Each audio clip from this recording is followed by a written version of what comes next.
purpose of this program, Pathways Back Towards Calm, is a speaker series to help residents during this COVID pandemic to manage feelings, emotions, and general mental health. So today is our first speaker session with registered clinical counselor Deborah Braun. We're very excited to have her.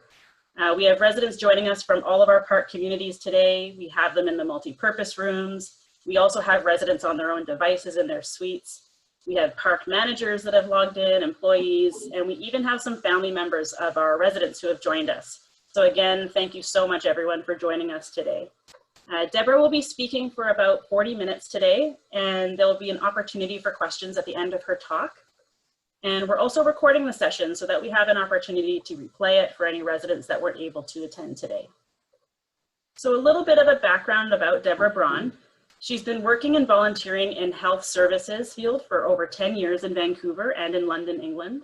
She has extensive experience counseling and coaching a diverse clientele, from executives, college students, immigrants, hospital administrators, parliamentarians, and more.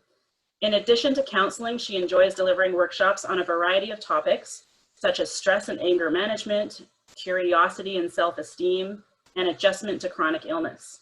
So Deborah will be speaking with us today about lighting the pathways. So please welcome Deborah Braun. Hello there and welcome. As Jacqueline just said, my name is Deborah Braun, and I'm delighted, actually, I was quite delighted when my long-term colleague, Louisa Flynn, invited me to coordinate a seminar series for your community members at PARC Retirement Residences.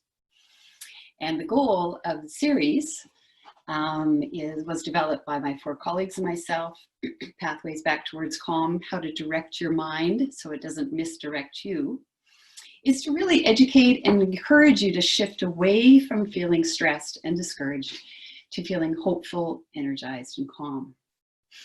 And today is the first of our series. They'll be carrying on for the next 5 weeks, and each one will be recorded for you to view at any time.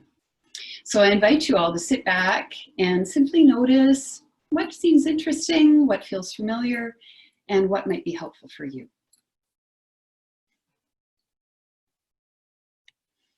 So as I mentioned, there we go. Today's lecture will be to light the pathways, and we're all currently navigating our way through to a new normal.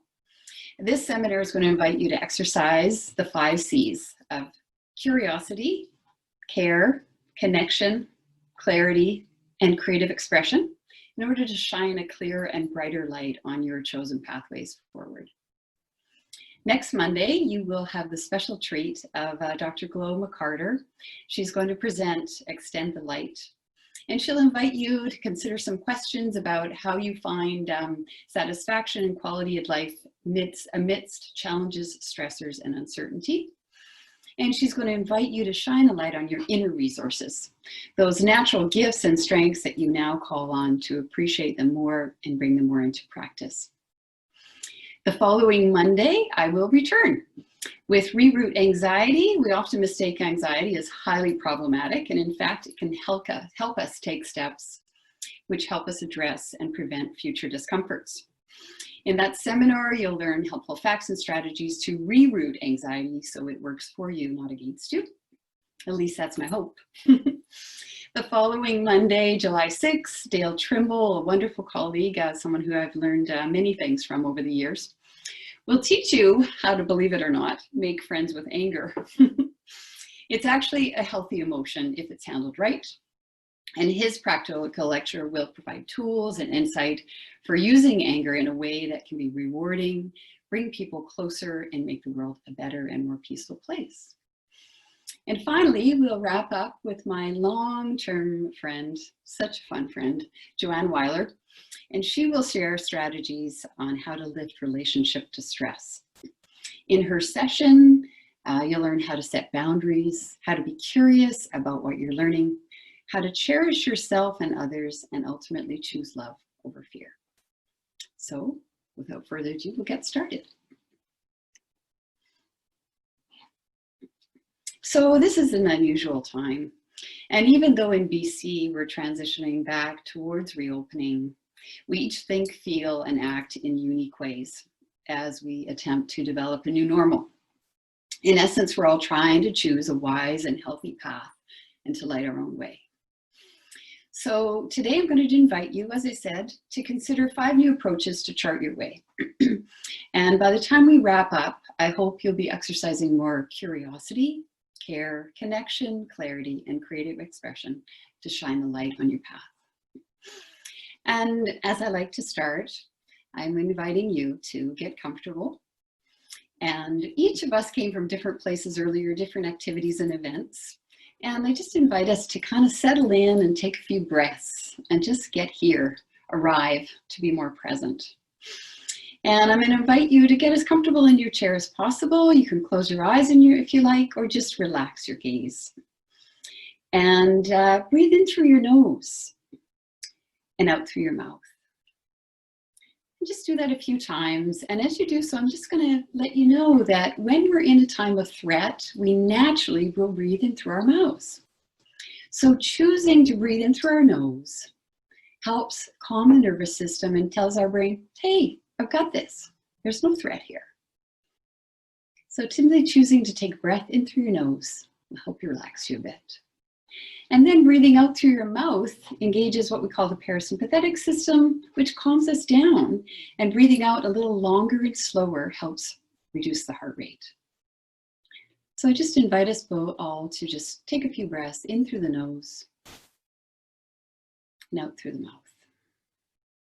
And as you do so, to even say, as each breath comes in and out, to say the word now, as in right now with this breath. Here as in right here, wherever you are. As in this feeling, this experience that's just happening right now. Now, here, this. And I just invite you to notice some of the thoughts and feelings that are happening just right now. I will bring up the word feelings a few times. And for those of you that kind of tend to shy away from connecting with your feelings, I'm just going to point you to a really helpful comment that a colleague made years ago, James Holden. It's a very well-known author. And he talks about our feelings as being our qualitative assessment system. So if you don't like the concept of feelings, just think about it as a bit of a science of assessing things. They actually tell us what we want, what's important to us, what we like. They help us get our needs met. So it's through connecting in this way that we really learn a lot, and it informs our decisions to be better and wiser. So just another deep breath in and out of the mouth. Now, here, this. So let's get started. So as I said at the beginning, the COVID pandemic has been very hard for all of us. Big changes and isolation have been particularly difficult, and it's natural to struggle to adapt and almost impossible to completely accept it, let alone feel energetic or playful. And I will tell you that this is the only slide in this presentation that has bad news on it. So today we're going to try out a few new ways to bring some lightness back. So let's carry on. So I will say to you that I am one of 3 Ds. I was born in a family. There's Dina, Dale, and Debbie. So I'm the Debbie, and I find it really helpful to just come up with really simple ways to remember things. So today I'm introducing the 5 Cs. And when we're dealing with difficult experiences, when we adopt the 5 Cs, we really can make some changes. So what can help is getting curious, not furious. Treating ourselves with care and compassion, feeling connected and receptive, and then really searching for clarity of information versus all those stories and assumptions we tell ourselves. We're so guilty about that. And then really expressing ourselves in creative ways. And these all help us move forward and create new pathways that are productive at this time.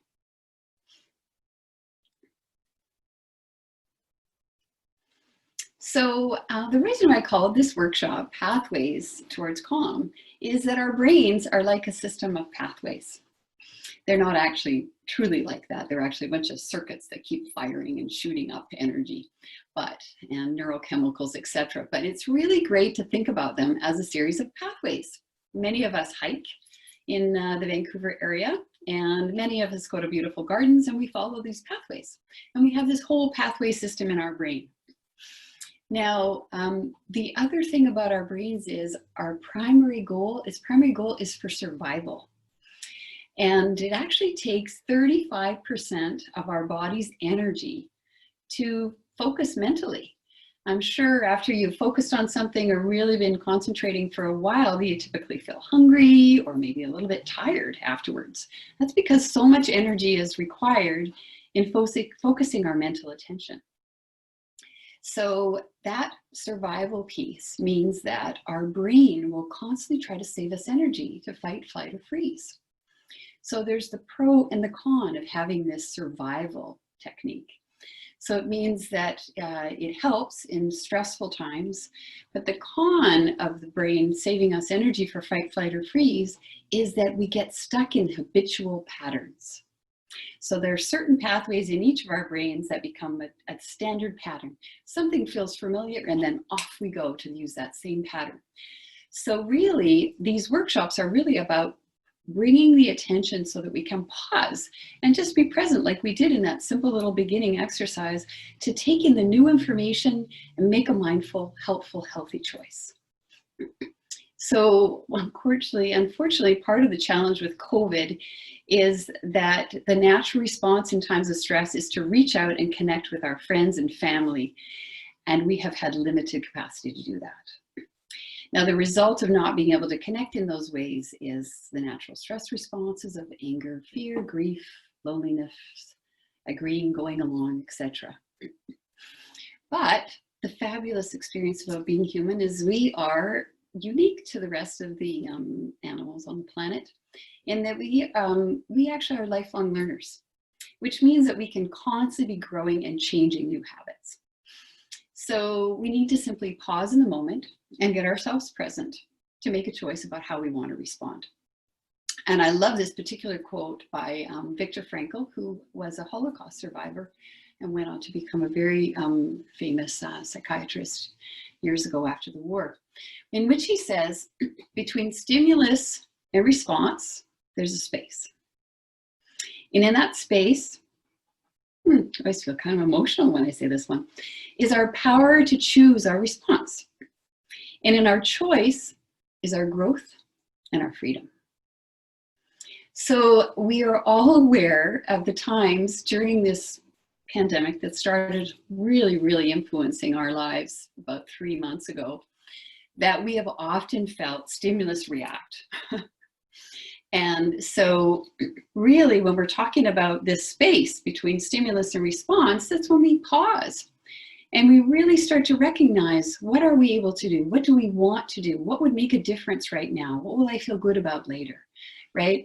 And in making that kind of mindful choice, we then, like he says, we have growth and we have freedom. We grow new opportunities, new habits, and the freedom to not be hard on ourselves and disappointed and ruminating and tired afterwards. So we get freed of all that. So that's one of the reasons why we're delivering this lecture series. So how do we create new pathways? This little tool, this roadmap, it's kind of a kooky one actually, but it's really about helping us, like I said earlier, it's really helpful to tune into how we feel, both emotionally and in our bodies. And that's often what we use as a cue, to cue us up to make a choice to do something different, okay? So it's one thing to think about this, it's another thing to do it. So each of us tends to have a natural response to stress, where we'll either lean more towards fight, anger, frustration, being a little snappy. Some of us, like myself, will lean towards being worried or anxious or ruminating. Others will withdraw, feel more easily upset. And others still will tend to compromise or maybe be overly agreeable. And when we have these sorts of behavior responses, when we have these emotional responses, we also feel tension in our body. And anger will kind of tighten us up. A lot of times we'll feel kind of stiff at the end of the day. Anxiety will cause a lot of tingles in the chest. It'll cause a lot of upset stomach. Sadness is, the welling up, the withdrawing, the pulling away, the not saying very much. Compromising ourselves or agreeing too much is we tend to kind of get run down because we kind of go along a lot and we feel quite frustrated afterwards. So each of us has these sort of natural responses to stress, and it's helpful to recognize what is my natural response, because that's your cue to start to, one, choose to get curious and start to just be exploring another way to do something. And then to exercise care, curiosity, connection, clarity, and creative expression versus those old habits. And one of the beautiful things that we do when we start to exercise new things is not to just do it once. That's why they say, if we're starting a new exercise program, we should do it for 3 weeks. Get familiar, right? Do it over and over. Because when we do it over and over, we actually build the pathways even more. We trigger this wonderful neurochemical called acetylcholine that myelinates the pathways. It's like the tool, like the shovel that creates the trail. I used to work trail crew, I know those things. Anyway, but the acetylcholine actually helps myelinate those pathways, so you're building new options. So when we have a good experience, we create a good outcome, it's helpful to talk about it later, to share about it, to journal about it, because that then we repeat it, and then it becomes a natural part of us. It's what we call passing state to lasting trait. And hopefully the end result of that is to transform the stress towards hope, health, harmony. I've got my son here changing the slides for me, just so you know. He's like this little invisible person, and it's just fabulous to have us out today. As I mentioned earlier, our brains are habitual, and what we focus on does grow. It grows new. But the fact that you're even here participating, listening, tuning in, shows us that you are already naturally curious, that you want to learn new things and you want to grow. So I commend you for that. So let's get curious. So there's been some really fabulous research on curiosity. I was hired a few years ago because I live with diabetes to do a few presentations with the Juvenile Diabetes Association. And I noticed that a tendency amongst many people when we're going through difficult times is to get really hard on ourselves and very self-critical. And so I presented a workshop called Curious, Not Furious. And what's really wonderful about when we get curious about things, we actually get better connected with other people. We have more empathy, our minds open up more, and we feel more rational in our decision making. Excuse me, I'm just burping here, I must be relaxed at last. Another beautiful quality about curiosity is it actually improves our immunity. So that's a powerful one for right now. And what we're focusing on today is that we tend to move towards approaching things as opposed to withdrawing from challenges. So it's very natural to withdraw when we're stressed and overwhelmed, but exercising curiosity helps us move towards things. And I did tell you a little bit earlier that I tend to really like this, repetitive consonants. So the way I look at these sorts of things and share with my clients is when we're dealing with a problem, what we want to do is we want to develop some curiosity. We want to pause and we want to look at the problem as a puzzle to solve. So we're going from problem to puzzle. And then as our bodies and brains get energized, thanks to dopamine, which is triggered as a reward chemical in our bodies, we get more energy and we get creative and we create solutions. And once that energy is really moving through us and we're trying new things, we get different results and we get a greater sense of peace and calm within us. So the tools I encourage you to exercise with regards to feeling a problem is to just step back and pause and ask yourself, what's important to me right now? What do I really want? What would make just a little bit of difference? And if you can't actually do something different or influence the situation, you can at least recall something, or you could do a lovely little wish for yourself. Say you feel really overwhelmed about something. You could just say, may I just feel a little bit of relief or a little bit of trust right now. And then imagine how your body will feel if it just had a little bit of trust. And you'll notice your breath will slow down, your heart rate will slow down. You can even put a hand on your chest and just make a wish for yourself. So I invite you to try out a little curiosity, or continue to try out curiosity, because the fact that you're here and you're listening is already a good sign. Queuing up my son here. Come on, next slide. Anyhow, we will eventually get to questions. I just want to let you know we're holding on here. So as I said earlier, our brains are hardwired for survival. And there are a couple other main functions of our brains. I'm not going to give you many more science around here anyway. I just want to let you know that. But the main functions of our brains are for survival, for striving, and for soothing. And when we're under stress, we trigger the most ancient part of our brain, what we often call the reptile brain, fight, flight, freeze, appease. The problem with that is it limits blood flow. The blood flows to the back of the brain to an area that's not helpful for us. And it limits blood flow to the area above our forehead, which is our most evolved part of our brain.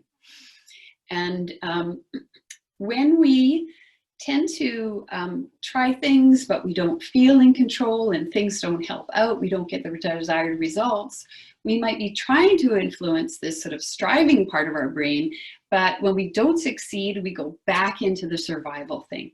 And it's harder to connect and feel calm. So one of the reasons I give you this quote by wonderful Pema Chodron, a gorgeous Buddhist nun. She says, the greatest hindrance to happiness is self-denigration, and the greatest assistant is self-compassion. So really what we need to do first is we need to connect within ourselves in ways that grant us peace. And Kristen Neff's done some gorgeous work on self-compassion, lots of studies, and she's helped us understand that it actually reduces the negative mindset and it increases a positive thinking. It helps us more effectively cope.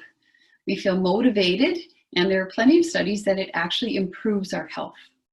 So that should be some motivation. And by the way, I will tell you that there are a number of references that are provided with the PowerPoint today, and where you can look into these things yourself. And there are also some wonderful websites where you can link up with some great activities and exercises, mindfulness exercises, etc., that are far beyond what I would be doing, but thanks to a number of colleagues, everybody's out here to help us. Like Dr. Bonnie Henry says, we're all in this together. So ways to care. I like to give you a few different options on ways to build more compassion and care and tenderness towards yourself when you're struggling. And one of the great ones that I love was by a wonderful therapist, Beatrice Winstanley Sheldon, who I did some training with and saw as a therapist myself. And when I was struggling through some experiences, she would look at me and she would just lean in and she'd say, well, Deborah, I mean, things have been really hard. Well, no wonder you feel that way. So I think, you know, in this experience of COVID, where our lives and our choices, the activities are limited and what we can do is limited, and there's so much repetition. So I say, well, no wonder you're bored, right? And we're not able to connect with this broad a number of people. We're spending a lot more time on our own. So no wonder we're lonely sometimes. And sometimes it's really hard to feel any sense of control or influence over what we're doing. So no wonder we feel angry. And uncertainty is the hardest thing to live with as a human being. So no wonder we feel anxious. Makes me feel nervous just to say that. I mean, really, no wonder. So I invite you, when you notice that tension in your body and the discomfort's happening, take a few breaths in your nose and out your mouth. And no wonder yourself. Grant yourself a little dose of no wonder. Another concept I really adore comes from this fabulous book by a colleague, Dan Siegel, and another colleague of him whose name I can't remember quite at this moment, but she's in the reference list. And it is actually affect naming, or what we call name it to tame it. And their book, The Whole Brainchild, is actually a parenting book. It's a book that I recommend to almost all my clients because it's just fabulous. Little tiny book, but it's just full of nuggets of helpful tips. And actually what it does is it reduces internal pressure and it calms us down. And you've probably all had experience with your grandkids or your own kids when you were growing up. I know I certainly did. Where we meet the little one and there's this disgruntledness, or they just kind of don't want to participate, or they're sulky or something.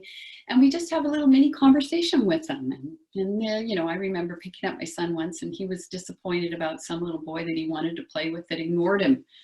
And I said to him, well, gee, you know, no wonder. I mean, that must feel really hard. I bet you felt ignored, or I bet you feel really disappointed about that. I'd be disappointed about that. And then he started to explain why he felt so disappointed, how he felt really let down.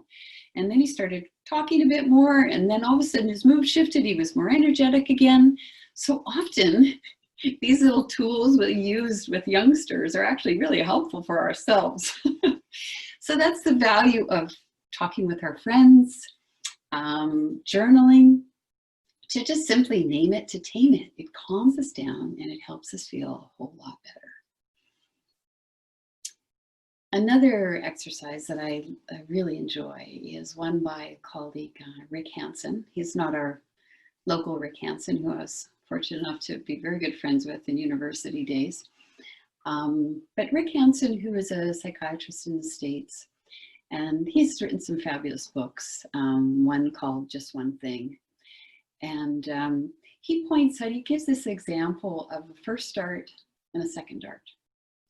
And the first dart in this situation is the dart that's been thrown at us already by COVID. This pandemic that came out of the blue and has really, really influenced our lives and really changed things. Maybe some ways for the better, but for many, it's thrown a lot of challenges at us. So we're already experiencing this first dart of COVID and the consequences. And the second dart is the one that we really so voraciously will throw at ourselves sometimes. When we ruminate and we lose sleep over it, or we get angry and then we feel disappointed that we were so angry with that person, or we don't give ourselves time and permission to just be human and be a little bit fragile and vulnerable and not behave at our best. So if you can do one thing by benefiting from this series, it's actually to withhold that second dart and exercise a little compassion instead. Now, my son's about to slip to the next slide. I got to tell him, not this one yet. The next thing I really want to mention is that most of the time when we tend to ruminate, when we tend to feel a lot of intestinal upsets, or really just not be kind of quite ourselves or restful, it's because there's a lack of harmony between what's going on in our brain, what's going on in our bodies, and how we're actually behaving. So it's really, really important that even if we don't feel in a certain circumstance, that we can honestly respond with how we really feel about something. If somebody's done something that's hurt our feelings, or there's something that feels really awkward and uncomfortable, or just this whole level of discomfort we've got in the atmosphere and everything we hear on the news these days. And we just feel like we can't do anything about it. But at least if we're expressing it to somebody, if we're journaling, we're creating a bit of an honest connection that's more harmonious between how we feel and how we behave and what we're expressing. So it creates a lot more inner peace. And if there's one thing that you can do before you go to bed at night, is to journal out some things about really what happened. Some people don't like to journal because they think that it's a way of, complaining, or their diary gets full of all these discomforts, but you can add anything in there that's anything about a wonderful little time that you had, or something that was difficult, but just something that feels more congruent and honest and sincere and genuine, and you will definitely tend to sleep better. And who doesn't need better sleep?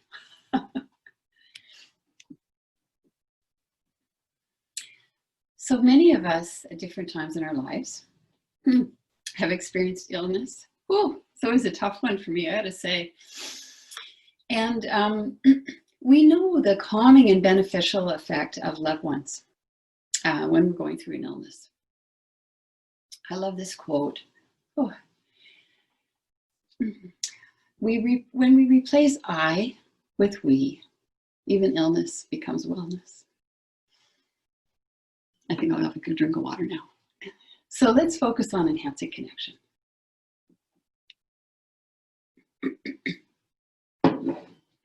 So as we all are aware, physical connection has been limited and difficult during this pandemic.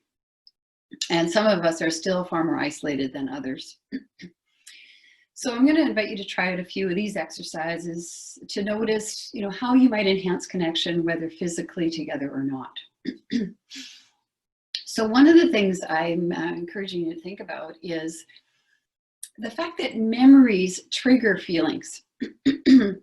And we can all think of a time when maybe we felt excited about something. Something new was happening and we were just kind of engaged and there was a sense of enthusiasm in our spirit. Or maybe we felt really well supported by someone or a particular experience. And there was this feeling like, we could relax a bit more. Or maybe we were learning something different and new and we were kind of getting the knack of it. Like I've been learning about all this technology stuff on Zoom going, whew, wow, this really feels great. So that sense of focus and achievement, right? So just thinking about those things trigger certain feelings. And so I just invite you, even when you can't actually have connection, you can remember the sound of someone's voice on the phone when you were chatting yesterday. Maybe your grandson or your granddaughter was sharing a story and they were laughing and the sound of their laughter, talking about that with other people. There's a really great beauty in regular routines, and some of the challenge with COVID has been that we're out of routine. So asking someone in your life to call you at a certain time so you can have a scheduled time when you're talking and you're sharing stories of what you're doing, right? These sorts of things help remind us and trigger these beautiful feelings in ourselves. Another thing I really love learning about was the value of touch, and particularly about being hugged. A number of years ago, I visited some friends for dinner, and my friend and her husband gave my husband and I these long hugs, and they made sure they touched like this little middle part of our backs. And the hostess said to us, well, yeah, we just read this information about the value of a hug. And apparently having a 12-second hug and someone touching that middle part of your back calms you right down, even if you're feeling really angry and upset. So I thought, wow, that's fascinating. I read about it. Oh, interesting. And in actual fact, we don't need to be hugging someone to feel that connection and that hug. We can just remember it, or we can just imagine it. So I'm just going to invite us all just to take a few breaths once again in our nose and out our mouths, and to just imagine feeling that hug, with someone holding that top part of our back, and just feeling that.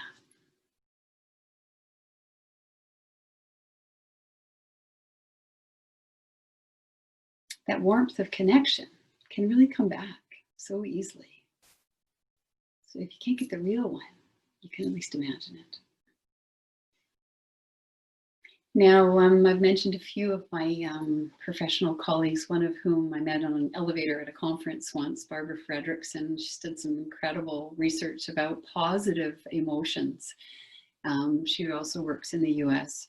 And sometimes when we crave time with each other, we expect that we're going to have this long time of really great delight and joy and engagement, and it's all going to be kind of wonderful. But in her work, they actually learned that what we have micro moments of positive resonance. In other words, little tiny moments where we feel good for a little while.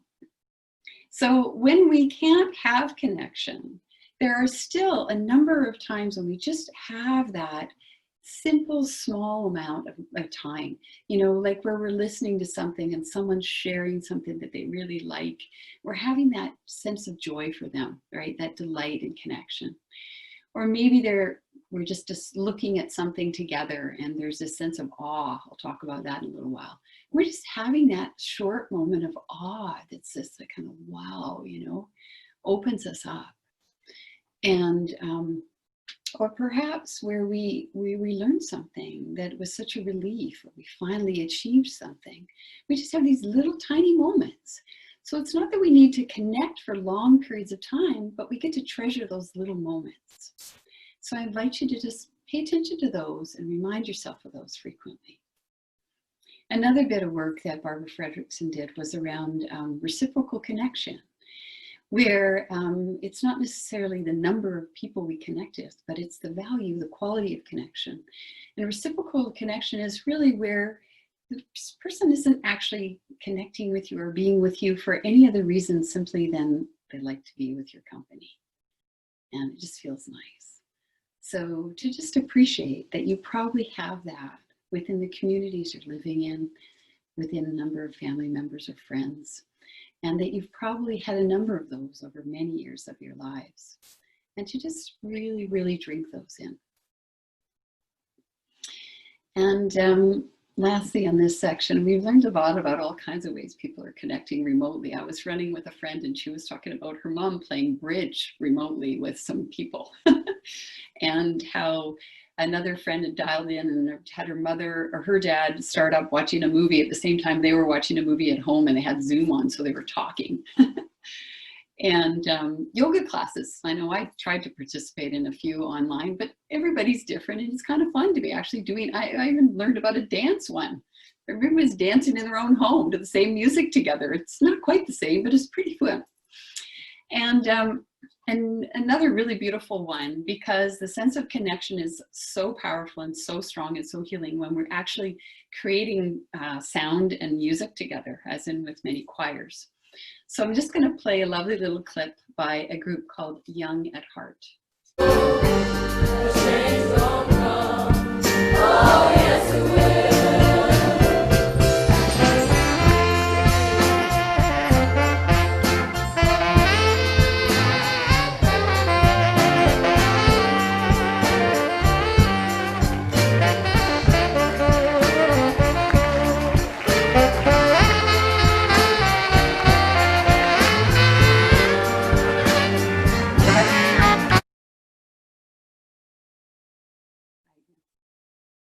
But I share that one with you because there are many choirs that are coordinating like that. It's just so great.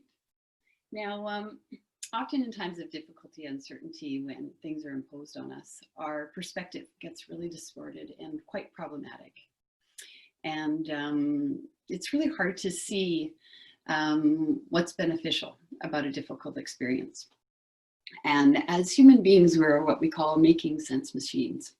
But often in making sense, we make up a lot of stories that aren't true. We make a lot of assumptions. And as a friend of mine always says, Deb, just don't believe everything you think. So for instance, there's a lot of natural stress about coming in contact with COVID-19, but I've just learned the average age of your residents are 87 years old. So the fact that you're here and doing all that you are shows how incredibly resilient you are.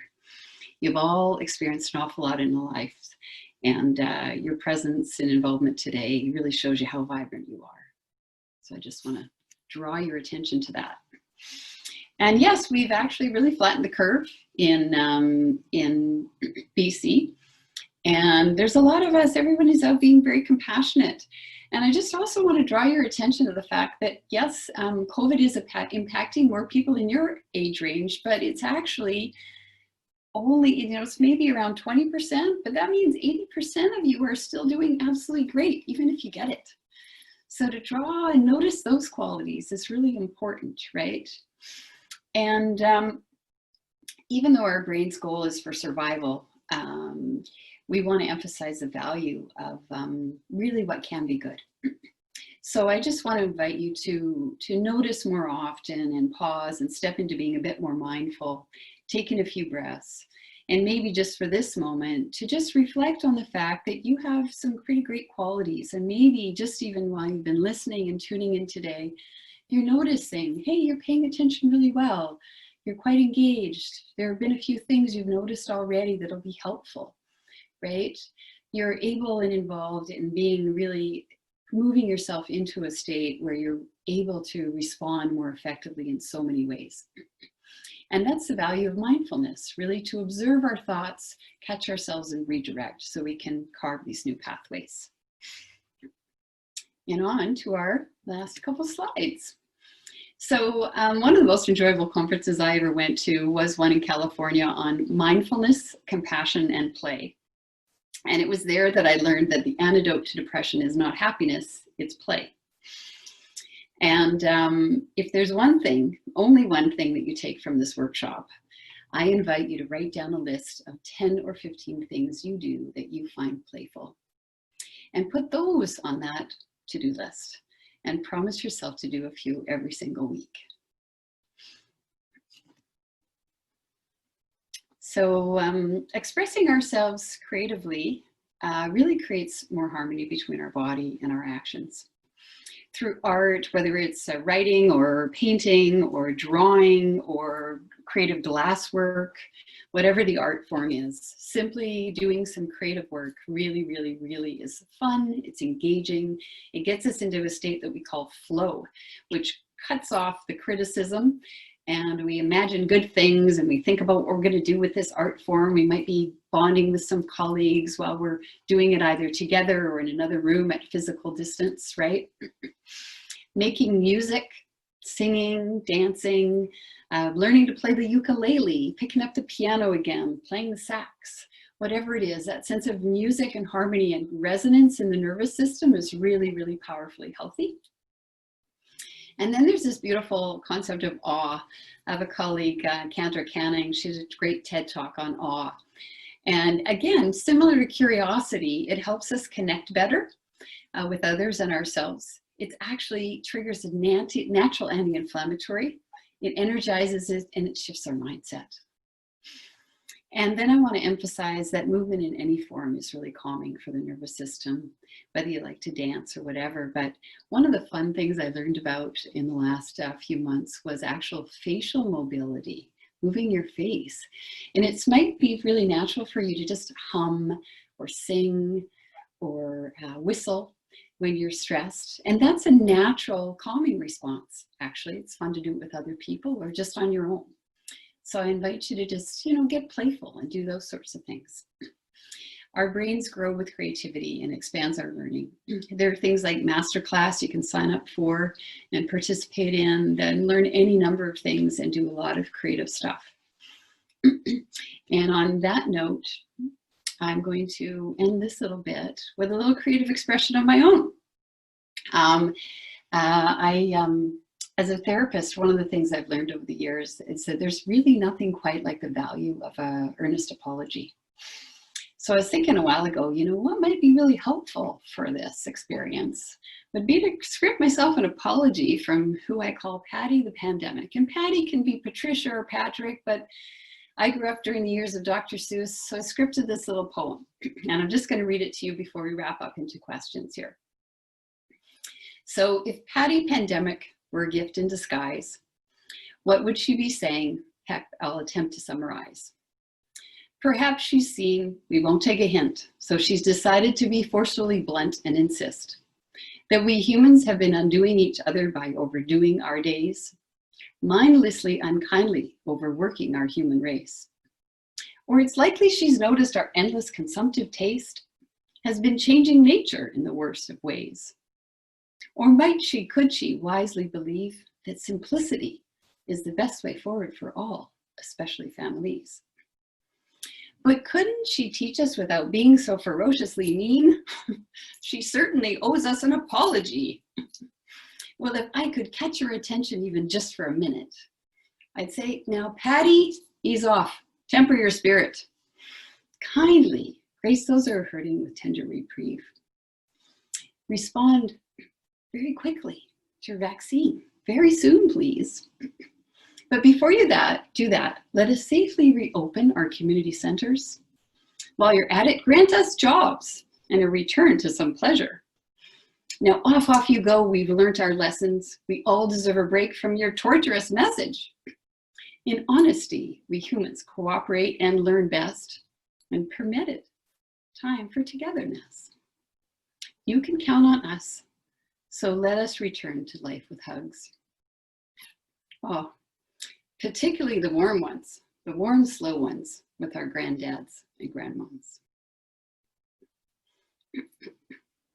Thank you for your time and attention. And now I'd love to open the floor up to you. I'm sure you have a few questions. I welcome those.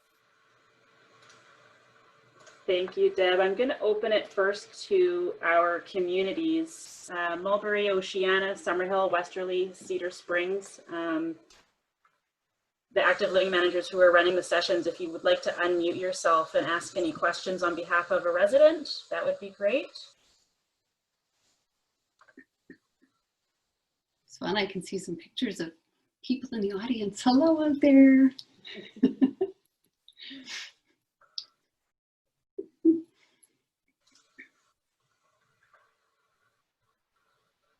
Really, I don't bite, you know. You can ask me anything.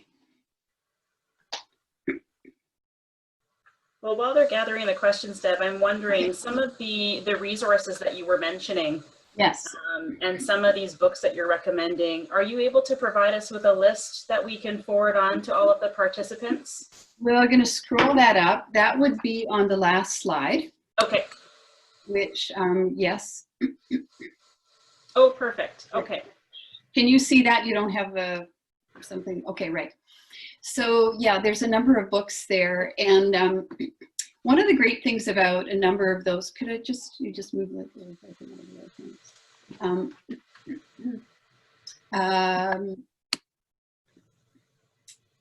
there's a few different names of the people who've written those books. And a really helpful thing is to simply look up those people and see what else they have offering, because many of them have terrific blogs with superb, really straightforward, simple tools, great, easy learning, and just so interesting as well. So there's a wealth of information, certainly with Rick Hansen's website. Kirsten Neff has some great exercises. And one person I did not mention on there is Tara Brock. Her last name is spelled B-R-A-C-H, and her first name is Tara. And she has a lot of great exercises on her websites as well. Dan Siegel also has some really good ones, and he does a weekly, he's doing this great little weekly thing right now. And then one that's superb is the Greater Good magazine. That comes out of UC Berkeley, and Science-Based Insights for a Meaningful Life. Oh, there's just a wealth of really great articles and exercises and strategies. Okay, great. Any other attendees have any questions? You can raise your hand and I can unmute you to ask your question.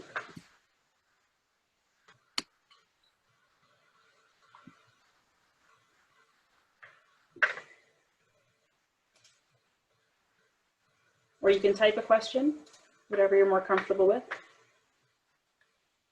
Or have I just calmed you so much that you're resting and you're just, everything's so much better already? That would be nice. I hope that's the case.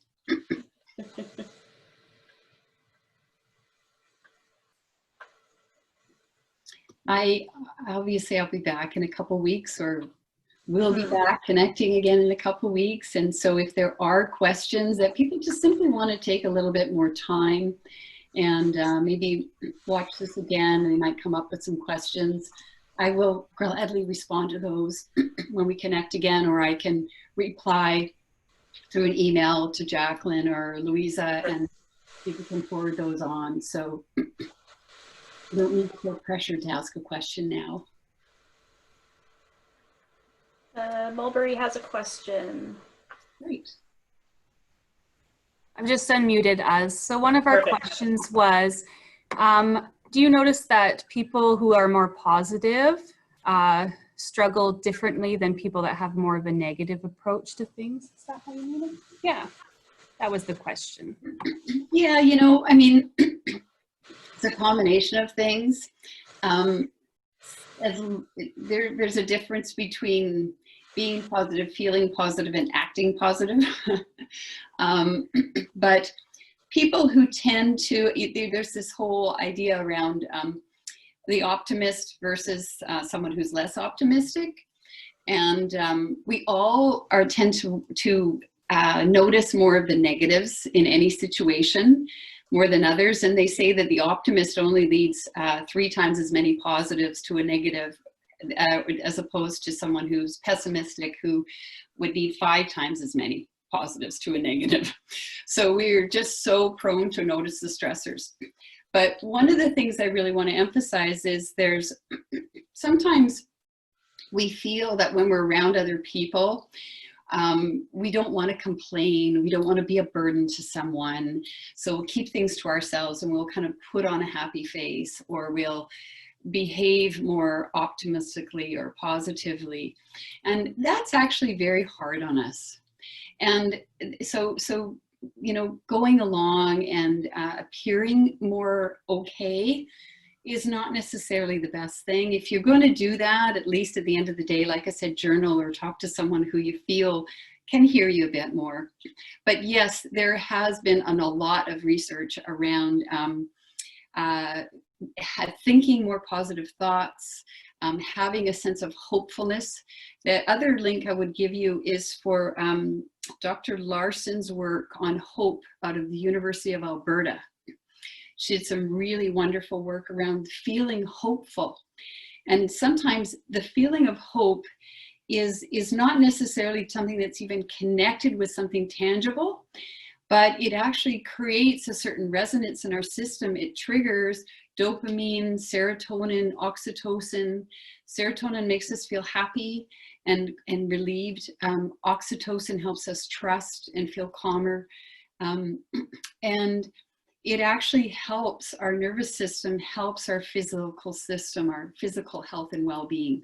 So yes, actually just even thinking about things that felt joyful, that you feel grateful about, writing about things you feel grateful for, just the little tiniest things.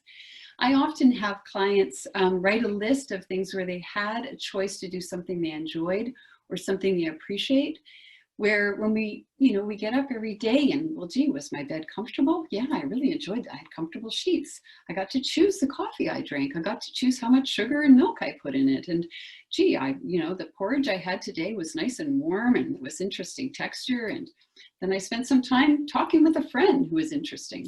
I learned another, few more bits about bridge. So we actually tend to have a lot more positive experiences, but we tend to focus on the negative ones. So just reminding ourselves and noticing them and being more and more aware of them, bringing them higher into our consciousness more often is helpful for our immune system. It's all connected with what you might have learned about. It's called epigenetics or psychoneuroimmunology. The thoughts we have triggering these neurochemicals that influence our body's well-being. Is that helpful? Thank you. You're welcome. I do have a question from an attendee. The question is, how do you suggest keeping a balance for emotional health, for keeping informed with the news, etc., without feeling overwhelmed at the same time? Okay. That's a very good question. Mm-hmm. I always say news should be appropriately named. It's not news, it's bad news. So if you're going to watch the news, just turn it on even. I used to visit my aunt and uncle in the UK, and my uncle would say, hey, just letting you know, I'm going to turn on the bad news now. Are we ready? And one news program when I was a kid going over there would start with some good news, right?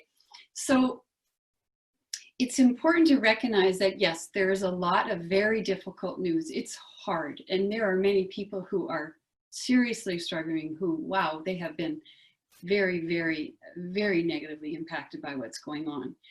And so, yes, it's hard to really absorb that as a human being. Different numbers of us have different levels of sensitivity. And when we're on our own, watching a program where we're bombarded with this information that we can't do anything about, and it really triggers a lot of empathy in us.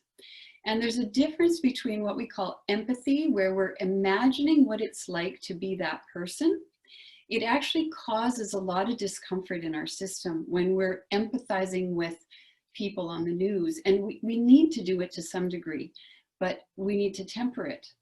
And so when we talk about compassion, there's empathy and there's compassion. We used to say, oh, well, when you have compassion fatigue, you're burnt out, you don't have any resilience, you tend to be more snappy, you don't have patience, right? But it's actually empathy fatigue, because compassion is actually where we are aware that someone else is suffering and we want things to be better for them, but we don't feel it and imagine it to the intensity. So to just simply practice when we're hearing about the news, observing and noticing that that individual is struggling, and to simply even make a few good wishes for them. You know, I really wish that that person's circumstance were better. I wish that the economy would improve soon so they could get back to work. You know, I wish that there was not so much unrest in the US and all the discomfort people are going through, visible minorities and policing issues. It's a lot, and I know personally I've felt myself quite, you know, kind of fatigued more easily, because it's a lot to absorb. And so to just step away and try to not, you know, feel their experience and imagine their experience so much, but to just recognize that person, and even to say to yourself or even to the person in the room, it looks like they're really struggling and suffering. I want things to be better for them. And imagine even, you know, sending them a wish, just like I talked about earlier, you know, may they feel a sense of lightness. May things, you know, brighten up for them sooner. You know, I hope that they have neighbors who are helping bring them some healthy meals, right? So that piece is very important, empathy and compassion.